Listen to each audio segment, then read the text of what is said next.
ऐसा इसलिए क्योंकि जम्मू कश्मीर के इसी चुनाव में बीजेपी ने एक पूर्व आतंकवादी को टिकट दिया। एक ऐसा व्यक्ति जिसने पाकिस्तान में जाकर आतंकी कैंपों में जिहाद और आतंकवाद की ट्रेनिंग ली थी। हम तो दिखाई देते ही सीधा दो आंखों के बीच में गोली मारते हैं। राहुल गांधी ने वोट चोरी के एक बड़े स्कीम का खुलासा किया और उन्होंने बताया कि कैसे वोटर लिस्ट में फर्जी तरीके से फर्जी लोगों के नाम जोड़कर वोट चोरी की गई। लेकिन ये बात केवल यहाँ तक सीमित नहीं रहती। इस पर्दे के पीछे एक और कहानी चल रही है। अरे कहना क्या चाहते हो? समझाता हूँ।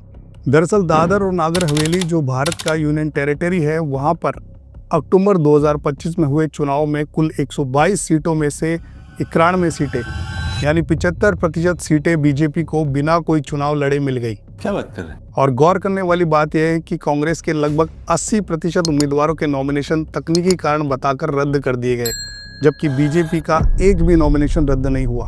मगर क्यों? दरअसल 10 अक्टूबर को नॉमिनेशन शुरू किया जाता है और इसके 3 दिन बाद 13 अक्टूबर को डॉक्यूमेंट की सूची दी जाती है। जब उम्मीदवार डॉक्यूमेंट लेने पहुंचे तो आवश्यक दस्तावेज समय पर नहीं दिए गए।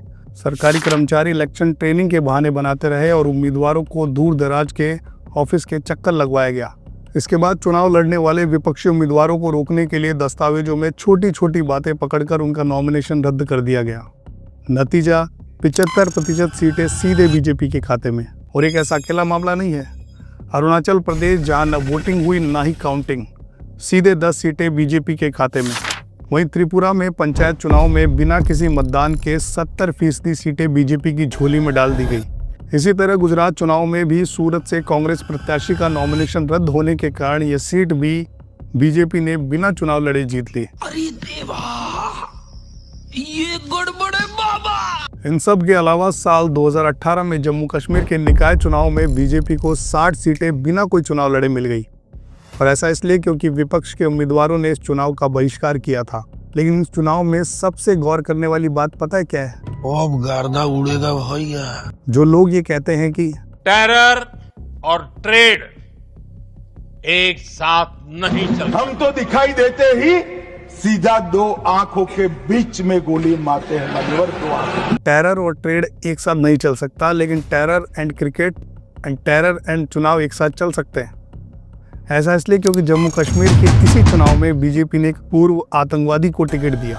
एक ऐसा व्यक्ति जिसने पाकिस्तान में जाकर आतंकी कैंपों में जिहाद और आतंकवाद की ट्रेनिंग ली थी। ऐसे व्यक्ति को बीजेपी ने अपना उम्मीदवार बनाया। ये तो लेने के देने पड़ गए। क्या ये सब लोकतंत्र की हत्या नहीं है? संविधान का अनुच्छेद 14 में साफ लिखा है कि हर नागरिक को समान अधिकार मिलना चाहिए। लेकिन जब चुनाव आयोग और प्रशासन मिलकर विपक्षी उम्मीदवारों के नॉमिनेशन रद्द करने लगते हैं तो चुनाव नहीं, कानून का दुरुपयोग कहलाता है। यह तानाशाही की वह सूरत है जो लोकतंत्र को जड़ से खत्म कर सकती है। यह सिर्फ एक राजनीतिक मुद्दा नहीं है, बल्कि पूरे देश के भविष्य का सवाल है। इसलिए जरूरत है हम सबको इस मुद्दे को गंभीरता से देखने की और समझने की। धन्यवाद।